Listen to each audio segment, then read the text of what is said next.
in which ways, like you remember her and you celebrate her today. So that also is another questions that would be awesome to explore, like knowing, it's more personal. So that's why I don't know how you feel about that, because this is, I get as I don't because this is a true education here for Yeah. me. Yeah. Like true education and what is going through. Let's then introduce ourselves. Konrad here. Hilton. George. Arthur. Erika. We're just jumping right into this one. Sorry, I'm not interrupting. Go ahead. No, it's just that I was just wondering, like the whole impact of. Because Erika had, of your own, you had 3 kids, right? Yes. Yeah. And then you have 2, which is your husband's, right? Uh-huh. Yeah. And because, it's. And then you were also a teacher too, so that's Yeah, exactly. Exactly. That's your mission now. It's almost like Brooklyn, is that right pronunciation? Yeah. Like she gave you a mission, She did. and how it affects everyone in the family now as your vocation, as a mission, and how does that glue things together? My older son Derek, whenever she got sick, like he really, stepped up, and he was like there with her as often as he possibly could.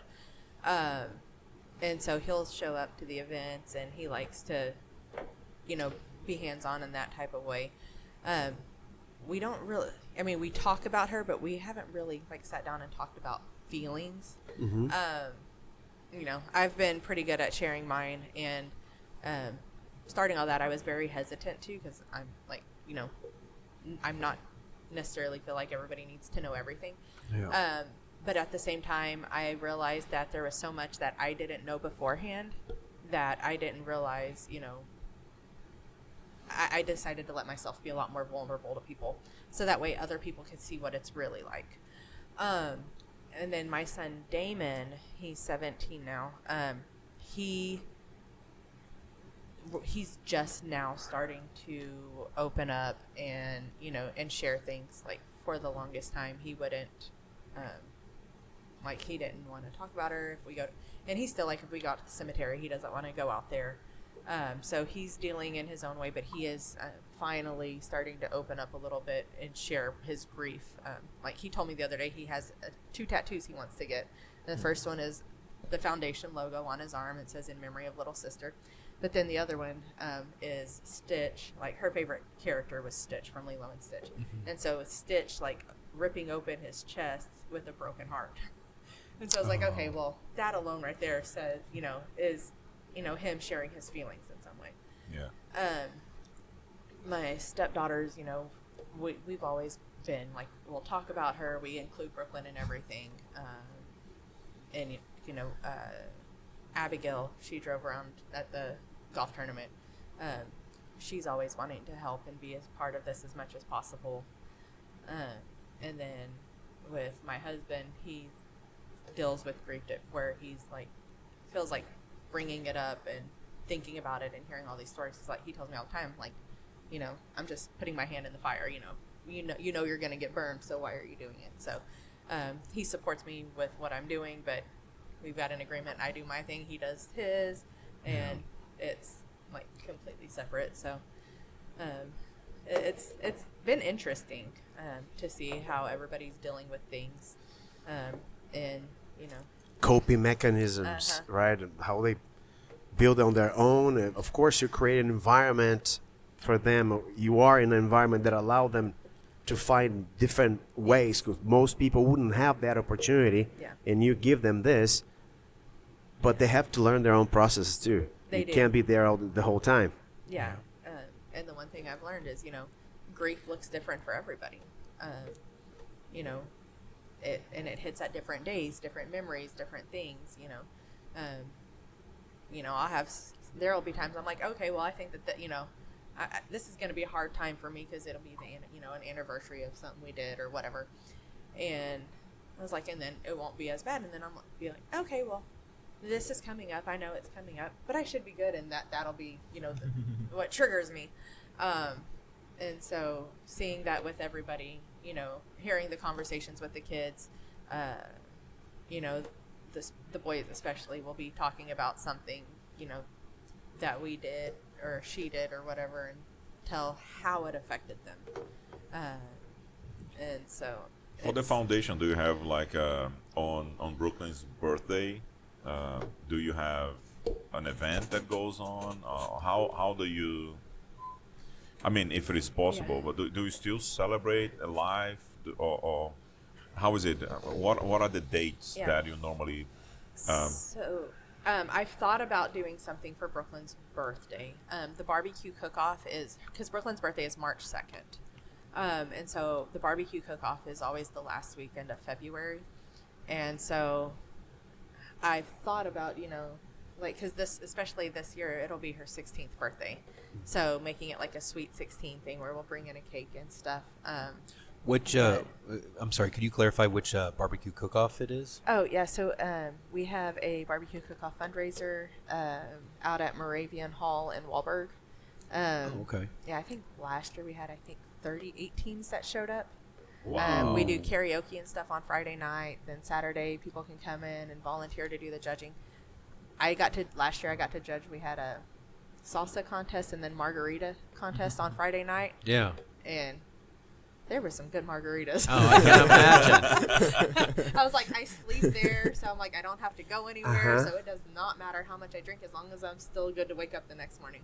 We gotta sign up this man over here for judge in the margarita, because margarita is Konrad and I every single time. And now it's like we're drinking the Moscow Mule. Yeah, Moscow Mule. Yeah. But I remember that it's like for 7 years, every single time they would do something, and then it's like, hey, margaritas. You know what I mean? That we will be doing margaritas all the time, like all different types of margaritas. We're like, Yeah. let's do this one, let's do that one. So when you go to the beach, and then we always take a few different ones, and like, the margarita is great, you know, when it's hot, Yeah. right? Especially when it's a good margarita too. I honestly think there's no other alcoholic drink that just like makes you happy. Yeah, there was one, I think my favorite one was like a mango jalapeno. Oh my god, that sounds delicious. Oh, no, that was my Jesus. second favorite one. My first favorite one was people would, like, after they tasted it, you know, if they had any left in their cup that they didn't want to drink. I mean, there were a few of them that did that. They dumped everything into one cup. And then I decided I was going to drink the mixture. That was the best one. Really? Wow. Yes. Got a little bit of everything. It did. Talk about complex flavors, right? Oh, yeah, I mean, there was The element of surprise. Yeah, there was that's what it is. jalapeno, there It was it cucumber, Yeah, there exactly. was strawberry, there was mango, there was, I don't even know. There was We so did many. that in a dish. Why not in a drink? Yeah. Why not? Yeah. So, Yeah. but yeah, so I'm thinking this year maybe doing a little bit more at the barbecue cook-off to celebrate her birthday. But I haven't planned an event around her birthday just because I know that emotionally that is a hard day. Yeah. And so I'm like, I don't want to be sitting there like bawling my eyes out in front of everybody the entire day. Yeah. And do you do anything for the day that she passed, or no?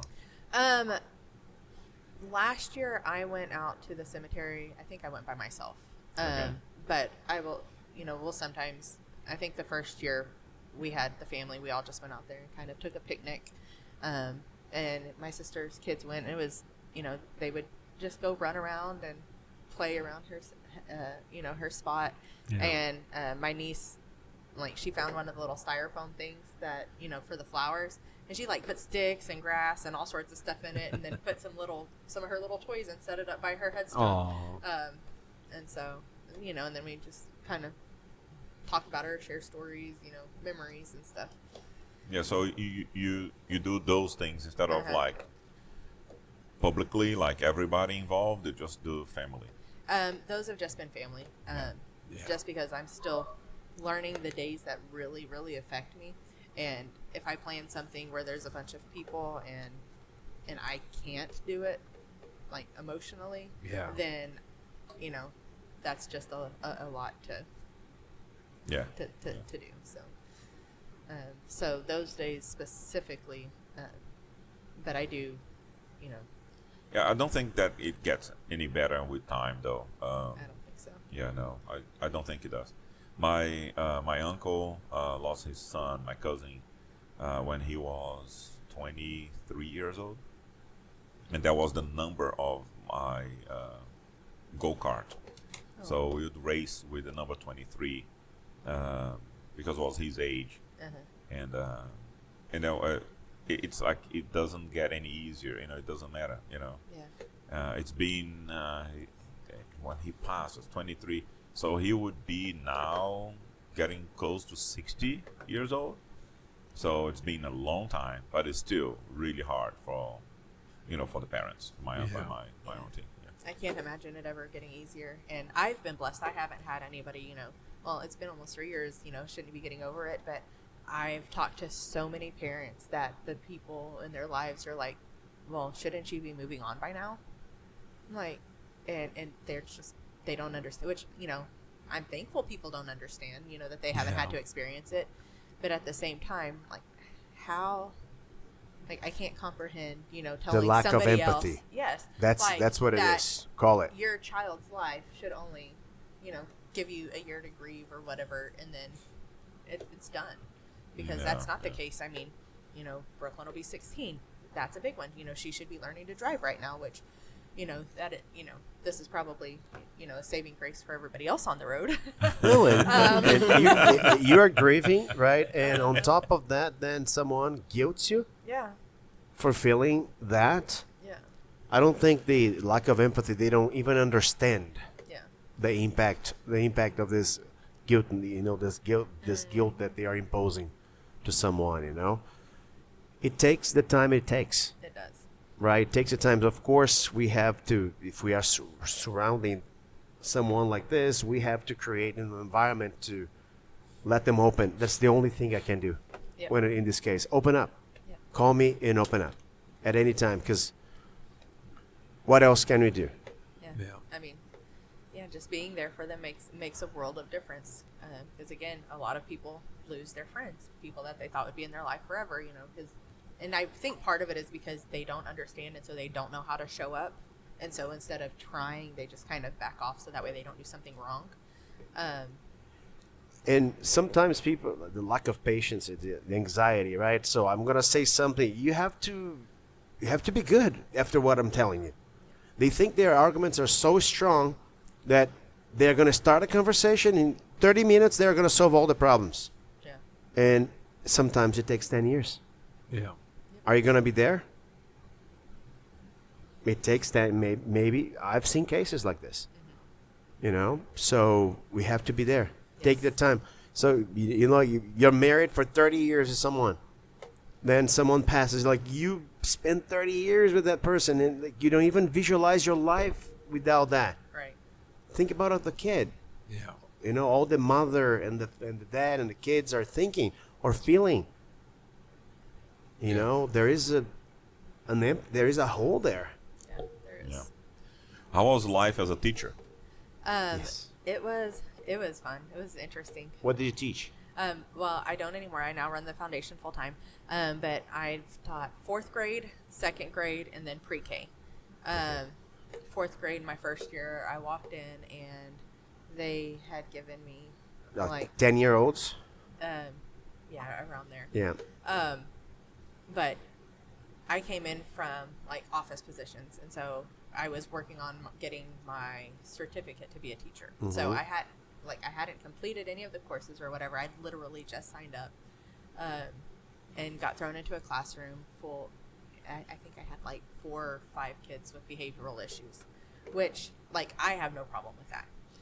But my problem was that because I was taking the time to work with those kids, I wasn't able to teach. And so I was like, if you just give me all of those, all of the kids that have whether it's behavior issues, emotional issues, whatever it is, well, just let me have all of those kids, because I can work with that. But so I did not do a very good job of teaching my classroom. But at the end of the year, those kids, because you hear their stories, you wouldn't imagine some of the things that these kids go through. Yeah. And so by the end of the year, they realized that they could trust me, that somebody actually did care about them, and they had, turned 2 of them completely into different kids.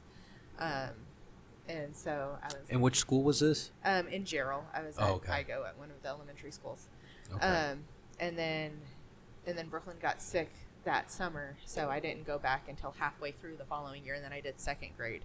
And there are just so many kids that can't read, that they don't know the alphabet, that can't write their own names, that can't add 1 + 1. So I was like, okay, well, I want to start younger because I don't know how to fix this, but I can definitely, get them started and make sure that the next group coming up at least knows how to do the basics. So I did pre-K, and that was by far the most fun. Yeah. Yeah, they are so cute. And their little personalities, oh my goodness. They're just puppies. But, I will say, they are. There was one little boy, and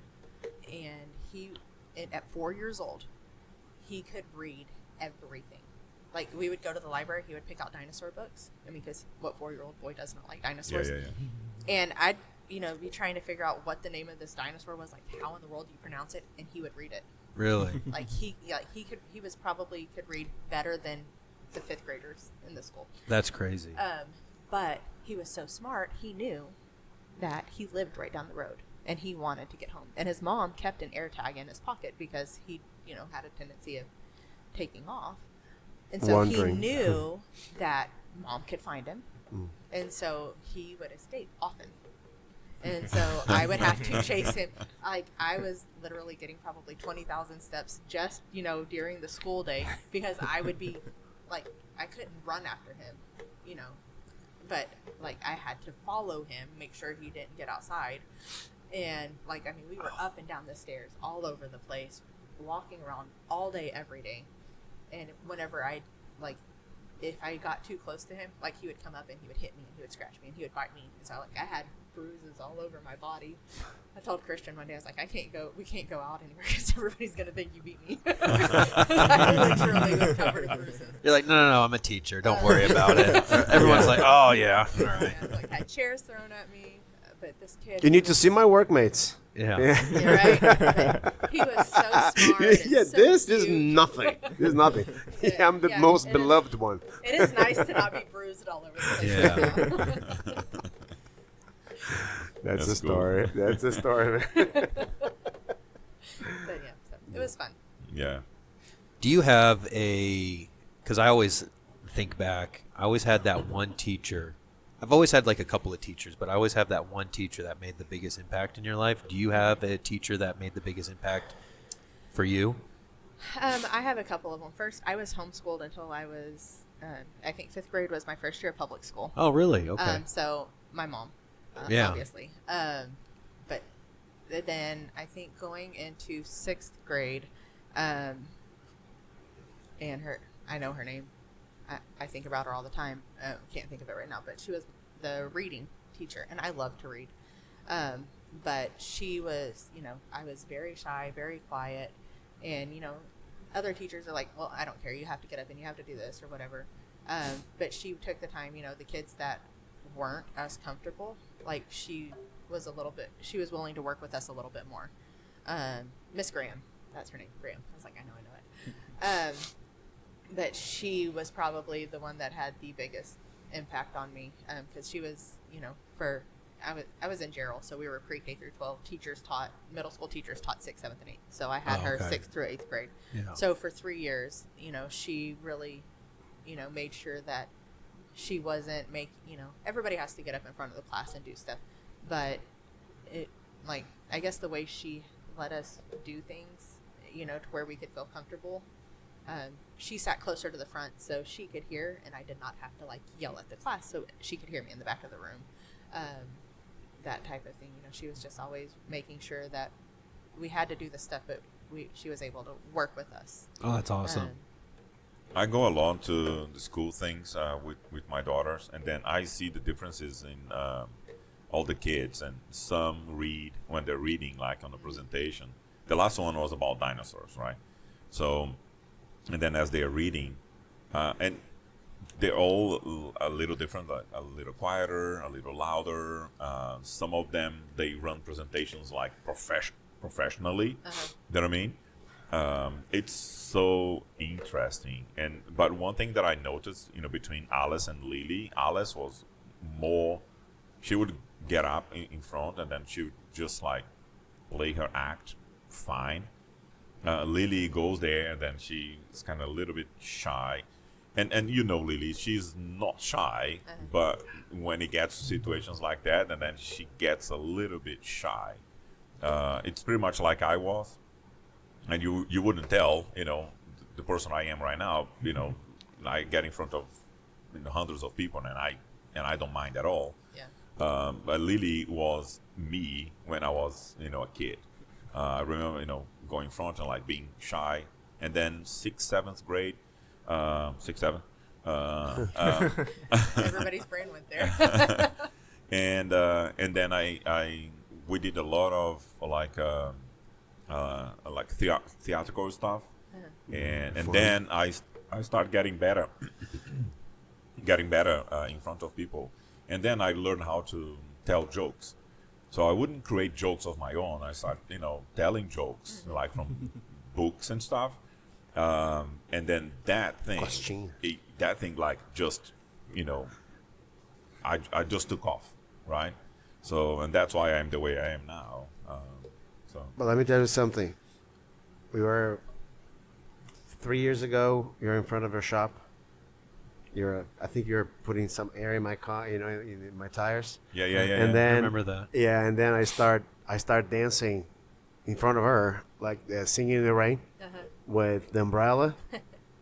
And then she liked it so much that I recorded her dancing, singing the whole song and performing, super happy. She's pretty good with that. She's a natural. Yeah. It's just that sometimes she needs the right environment for that. She's pretty good with that. Like she will do performance and stuff, but when it's in front of a lot of people, but in front of a camera, shocking, yes, because she goes like, "Let me watch back," and then she watches back, and it's kind of funny.